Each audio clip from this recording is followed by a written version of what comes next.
So hello friends, आज की video में हम लोग स्टार्ट करने जा रहे हैं। आज की वीडियो में हम लोग पढ़ेंगे फार्मास्यूटिकल ऑर्गेनिक केमिस्ट्री। तो organic chemistry third semester, pharmaceutical organic PIC, pharmaceutical organic chemistry,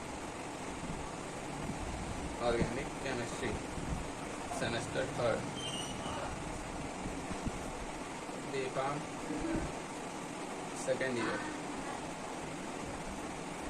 सो हम लोग आज स्टार्ट करने जा रहे हैं यूनिट 1। यूनिट 1 में हमारा पहला चैप्टर है एनालिटिकल सिंथेसिस और other evidences of benzene, determination of structure of benzene. मतलब हमें एविडेंस, एनालिटिकल जो एविडेंस है वो हमें देना है। किसका एविडेंसेस देना है? बेंजीन का। तो ये लॉन्ग में आता ज़रूर है, ये बहुत इंपॉर्टेंट क्वेश्चन है और लॉन्ग में भी बहुत बार देखा गया है। तो आइए चलिए शुरू करते हैं डिटर्मिनेशन ऑफ बेंजीन में। सो इसमें आप लोग लिख सकते हैं पहला है डिटर्मिनेशन ऑफ मॉलिक्यूलर वेट, या ऐसे बोल सकते हैं डिटर्मिनेशन ऑफ मॉलिक्यूलर फार्मूला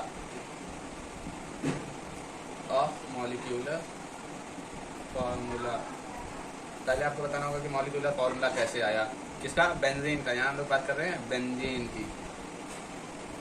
तो मॉलिक्यूलर फार्मूला हमारा आया मॉलिक्यूलर वेट से, मॉलिक्यूलर वेट डिटर्मिनेशन मेथड से, मॉलिक्यूलर वेट डिटर्मिनेशन मेथड से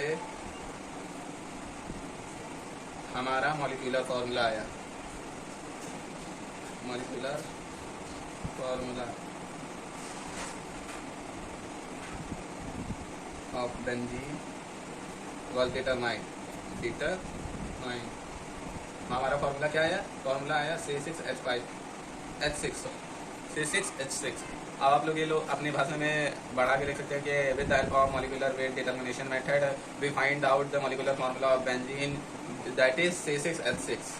अब इसके आगे की बात करते हैं। इसके आगे हमारे जो केकुले थे, केकुले साहब ने अपना दिमाग लगाया।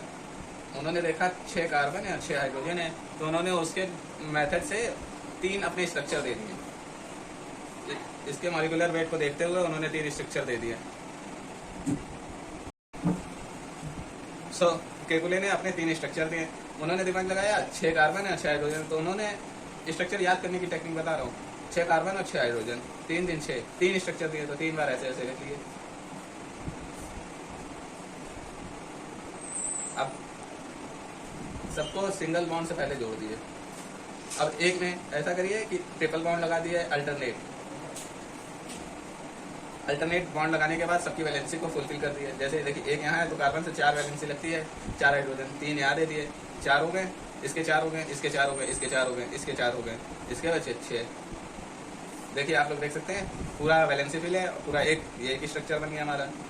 दूसरा स्ट्रक्चर में क्या है? सब में पहले बॉन्डिंग कर लिए। बॉन्डिंग करने के बाद दूसरे स्ट्रक्चर में स्टार्टिंग से ही स्टार्ट करते हैं। अल्टरनेट पहले बॉन्ड डबल बॉन्ड लगा देते हैं। अल्टरनेट हम लोग ने डबल बॉन्ड लगा लिया। अब बीच में क्या करना है? हमें ट्रिपल बॉन्ड लगा देना है बस। उसके बाद कार्बन की वैलेंसी फुल करते हैं। देखिए 2 तो 2 कार्बन, 2 1 हाइड्रोजन, ये फुल हो गया, ये तो फुल है ही है और ये तो फुल है ही है। यहाँ देखिए 4 1 हाइड्रोजन और ये देखिए बराबर हैं 2 3 4 2 6 कार्बन 6 हाइड्रोजन। और तीसरा स्ट्रक्चर में आप लोगों को अल्टरनेट ने एक साथ एक को छोड़ के सब में डबल बॉन्ड लगा दिए बस। अब वैलेंसी फुल कर लेते हैं। देखिए 1 है तो इसको क्या चाहिए? 3। हाँ 1 है, इसको 3 चाहिए। यहाँ 3 है तो 1 चाहिए। यहाँ 4 पूरा है, यहाँ 4 पूरा है, यहाँ 4 पूरा है, यहाँ 2 है तो यहाँ 2 चाहिए। 3 4 4 2 6 के लिए ये 3 स्ट्रक्चर हो गए जो केकुले ने फर्स्ट स्ट्रक्चर दिए थे। इनको केकुले फर्स्ट स्ट्रक्चर भी कहा जाता है। तो ये केकुले ने किस हिसाब से दिए थे? मॉलिक्यूलर वेट के हिसाब से। ये 3 स्ट्रक्चर आप लोग बना दिए और इसके अंदर की भाषा जो आप लोग सिंपल से लिख सकते हैं कि according to their molecular weight of benzene या according to their molecular formula of benzene C6H6 Kekule suggest the high degree structure of unsaturation. मतलब अनसैचुरेशन, हाई डिग्री के अनसैचुरेशन में केकुले ने एक स्ट्रक्चर सजेस्ट किया था। The 3 open chain possible structure where consider they are shown as follows। उसके बाद ये 3 स्ट्रक्चर बना दिए। अब ये स्ट्रक्चर तो उन्होंने दे दिए, but these structures are incorrect। क्यों इनकरेक्ट है? क्योंकि बेंजीन का स्ट्रक्चर तो आप सबको पता है, लेकिन उस समय नहीं पता था, तो आप लोग बनाइए नहीं। लेकिन यहाँ नीचे एक हेडिंग लिख सकते हैं कि these structures are, 3 स्ट्रक्चर है तो R लग जाएगा। these structures और इनकरेक्ट। अब इनकरेक्ट क्यों है? क्योंकि जब बेंजीन ऑक्सीडेशन पे हम लोग बेंजीन का ऑक्सीडेशन कराते हैं तो वो स्टेबल होता है और फेल हो जाता है डीकलराइज कर देता, डीकलराइजेशन होने में। तो इसका मतलब अगर ये डीकलराइज नहीं हो रहा है तो ये डबल बॉन्ड स्टेबिलिटी तो बताती नहीं है, सिंगल बॉन्ड स्टेबिलिटी बताता है। डबल बॉन्ड और ट्रिपल बॉन्ड स्टेबिलिटी नहीं बताता, क्योंकि अनसैचुरेशन कंडीशन का भी स्टेबिलिटी नहीं बताता। तो इससे कंफर्म हुआ कि हमारे ये तीन को स्ट्रक्चर नहीं है। उसके बाद फिर कुछ मेथड्स आए, तो उसके बाद की बात कर लेते हैं। तो अब नेक्स्ट आता है सिंथेटिक एविडेंस। अब सिंथेटिक एविडेंस में क्या है? सिंथेटिक एविडेंस में ये हम लोगों को बताया गया कि स्ट्रेट चेन स्ट्रक्चर, किसका स्ट्रक्चर की बात हम लोग कर रहे हैं? बेंजीन की। तो straight chain structure of benzene is not possible.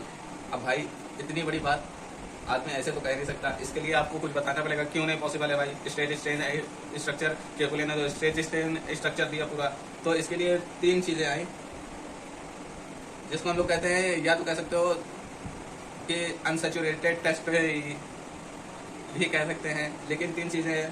पहली चीज है कि जो बेंजीन में कंस्ट्रक्टेड, जो केकुले ने बताया, डबल और ट्रिपल बॉन्ड। अब भाई इतनी बड़ी बात कह दी तो इसके लिए तो कुछ एविडेंस देने ही पड़ेंगे। तो उसके लिए देखिए, सिंगल डबल और ट्रिपल बॉन्ड बेंजीन रिंग में एल्केन और एल्काइन की तरह बिहेव नहीं करते हैं, और ये ब्रोमीन वाटर को इन CCl4 यानी कार्बन टेट्राक्लोराइड को डीकलराइज नहीं करते हैं। डीकलराइज नहीं करते हैं इसका मतलब ये हाईली अनसैचुरेटेड हैं, हो सकते हैं, लेकिन स्ट्रेट चेन में नहीं हो सकते, क्योंकि स्ट्रेट चेन में अगर होंगे तो ये ब्रोमीन वाटर को डीकलराइज इनको करना ही पड़ेगा। तो ये एक एविडेंस मिल जाता है हम लोगों को, सिंथेटिक एविडेंस। इसका एक एग्जांपल आप लोग रिएक्शन के तौर पे लिख सकते हैं, जैसे बेंजीन यहाँ मैंने बेंजीन इसलिए लिखा है क्योंकि अभी हमें स्ट्रक्चर बेंजीन का नहीं मालूम है, तो आप लोगों को भी ऐसे ही लिखना पड़ेगा। इसके तीन मेथड मैंने जो बताया कि क्या क्या है, तो ब्रोमीन वाटर को ये CCl4 में, डाइल्यूट एसिड को ये KMnO4 में, और H2O प्लस वाटर से नो रिएक्शन, कोई रिएक्शन ही नहीं देता है। तो इससे ये कंफर्म हो गया कि बेंजीन का ओपन स्ट्रक्चर तो नहीं होगा, इसका मतलब क्लोज ही स्ट्रक्चर होगा। ये तो एक एविडेंस हो गया। अब दूसरा एविडेंस, अब भाई हमने बता दिया कि स्ट्रेट चेन नहीं होगी, तो उसके लिए अब हम लोग को बताना पड़ेगा साइक्लिक चेन क्यों होगी। साइक्लिक स्ट्रक्चर, तो सबसे पहले साइक्लिक स्ट्रक्चर में हम लोग ने जब मान लिया कि अब बेंजीन रिंग का साइक्लिक ही स्ट्रक्चर होगा, तो उसमें इसका प्रूफ देने पड़ेगा। अब प्रूफ देने के लिए पहला पॉइंट आता है सब्स्टिट्यूशन ऑफ बेंजीन। सिंपल है, जब हमने बेंजीन को, या इसको ऐसे बोल सकते हैं C6H5H6 को हम लोगों ने जब क्लोरीन से रिएक्ट कराया in the presence of FeCl3, तो हमें मिला C6H5Cl और HCl बाहर एक।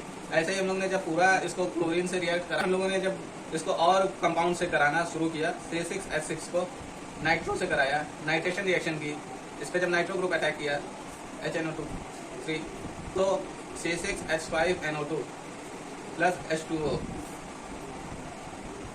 ऐसे ही C6HBr से रिएक्ट कराया तो भी सेम मिला हम लोगों को। तो इससे कंफर्म हो गया कि हर कार्बन के पास, कार्बन में सब्स्टिट्यूशन हर जगह कोई भी पोजीशन पे किसी से भी करेंगे तो हमारा सब्स्टिट्यूशन एक ही आएगा, वो होगा एक हाइड्रोजन रिप्लेस होगा, उसकी जगह एक जाकर आयन लग जाएगा। अब दूसरा एविडेंस क्या था? दूसरा एविडेंस था एडिशन ऑफ हाइड्रोजन। अब हमें हाइड्रोजन की कंफर्मेशन करनी थी कि हाइड्रोजन कहाँ कहाँ लगा है। अगर साइक्लिक स्ट्रक्चर है तो हाइड्रोजन कहाँ कहाँ लगा है। अब हाइड्रोजन कहाँ कहाँ लगा है इसके लिए, और कितने पोजीशन पे कितने हाइड्रोजन लगे, तो इसके लिए जब हम लोगों ने बेंजीन रिंग का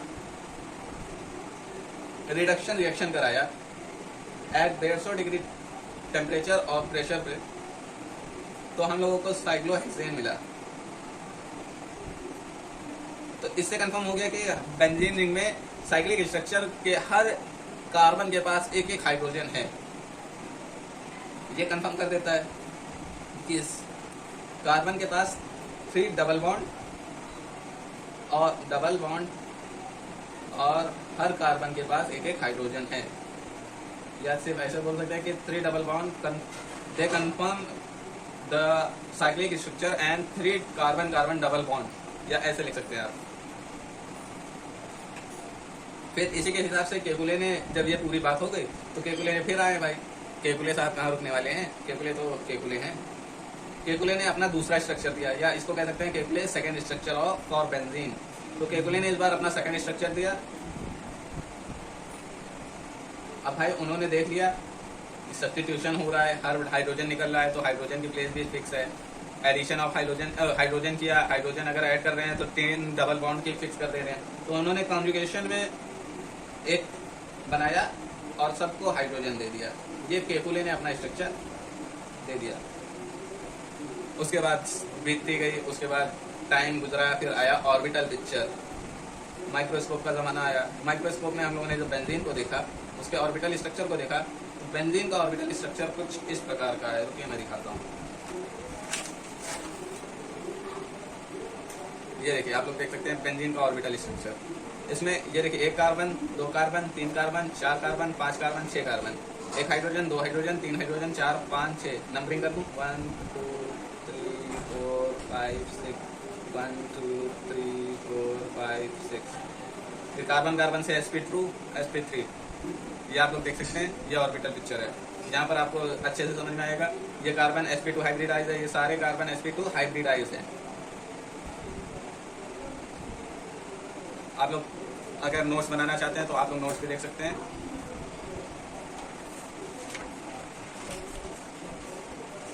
ये एनालिटिकल बैलेंस, एनालिटिकल एविडेंसेस है, यहाँ से यहाँ तक आप लोग फोटो खींच लिए। 2 मिनट में देता हूँ। ये आपके एग्जाम के लिए है नोट्स, लेकिन आप अगर खुद से बनाएंगे इसको देख के तो आपके लिए ज़्यादा अच्छा होगा। ये पूरा है, सिंथेटिक एविडेंसेस है, substitution, hydrogen, addition of hydrogen. ये फिर आता है केकुले का सेकेंड स्ट्रक्चर, ऑर्बिटल पिक्चर। अगर लॉन्ग में आता है आप लोग इतना ही लिखेंगे तो बहुत होगा। मिलते हैं नेक्स्ट वीडियो में।